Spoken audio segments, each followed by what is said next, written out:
Brian Powell of I Run Far here with Stephanie Howe after the 2013 Ultra Race of Champions. You were second yesterday. Great race, Stephanie. Thanks. You were on the fence. I was. Well, you weren't even on the fence. I canceled my trip originally and then changed my mind. Why did you cancel your trip?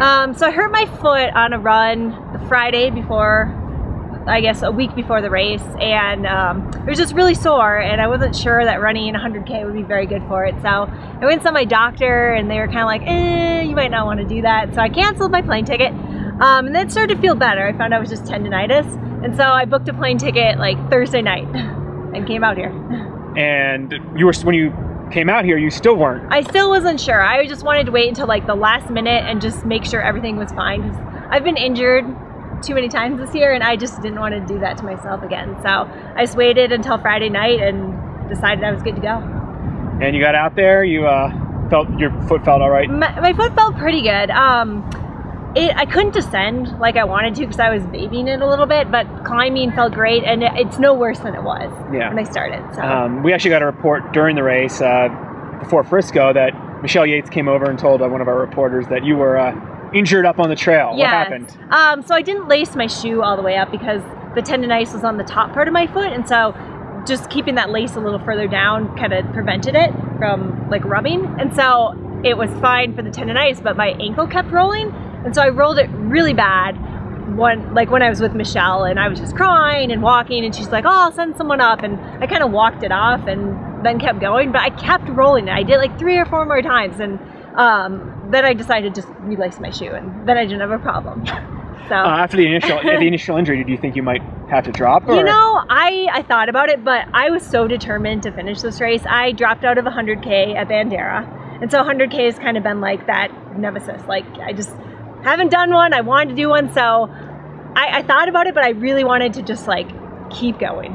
Nice. This was your first 100K finish. It was. Congratulations. Thank you. Any unique challenges that bumping up the distance? It was long. Yeah. That was the biggest challenge for me, is just running that long, time-wise. My body was kind of done at 8 hours, which is like 50 mile.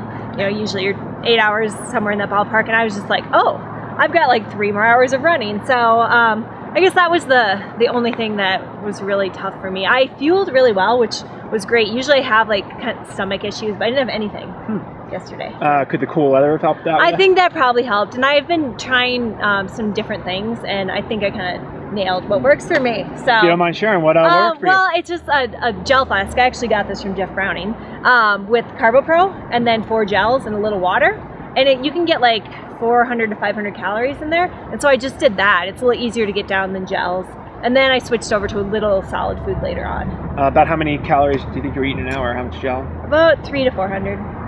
Yeah, I was trying to get 5, but I just couldn't get it all down. You were aiming for 500 calories an hour? Yeah, more or less. Wow. I didn't get that many. No, that's pretty incredible. Yeah, well, it's like I studied sports nutrition, so I kind of know like what you're supposed to get. So I try to practice what I preach. Yeah. Fluid-wise, were you drinking straight water? Straight water, yeah. And actually, this was another challenge. So I had a Camelback with a hose, and it froze.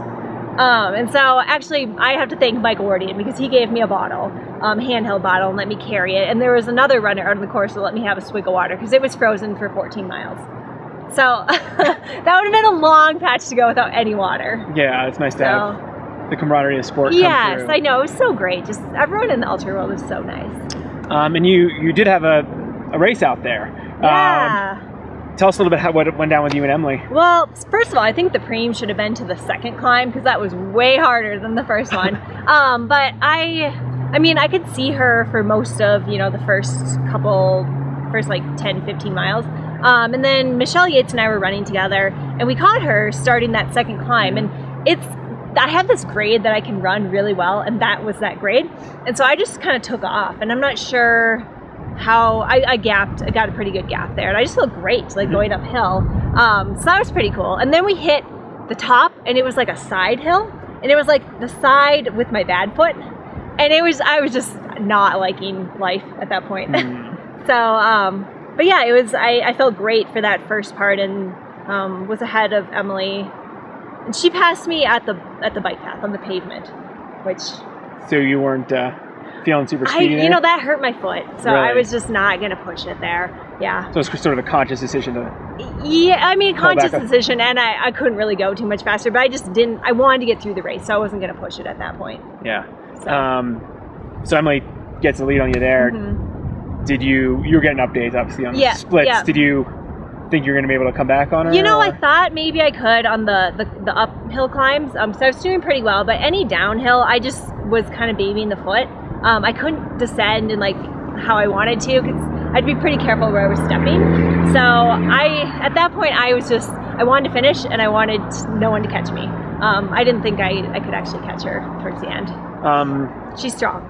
Well, I assume you'll be coming back to the North Face 50. Yes, that'll be my next race. And as will Emily. Yep. So you'll have another Yes. chance to race her there. Yep. Yeah, she's gotten me twice now. So. What do you have in between the two races? Nothing. Recovery. Recovery? So I'm kind of I like to race less and kind of pick bigger races. So I'm not going to do anything in between. What's your focus of your training going to be between now and then? Right now I'm going to take some time off, actually. I just feel like I need it. And then just kind of gear up to run a fast 50 miler. So I'll get some time out in the trails and get a little speed work. And I mean, North Face is like, it's hilly, but it's runnable. So, yeah. There you go. Yeah. Well, congratulations on your great run, your first 100K. I'm excited, yes. Yeah. I'm excited to have run that far. There you go. Awesome. And a bonus question. There was a lot of snow out there. Oh, yeah. You have a skiing background. Yes. Yeah, I actually don't mind the snow. Yeah. In Bend, we get a lot of snow, too, and we still go out in the trail, so it was kind of normal for me. I didn't mind it. No. Yeah. Well, hope you have some more dry trails before the snow really hits, but yes. it's coming. Yeah, I know.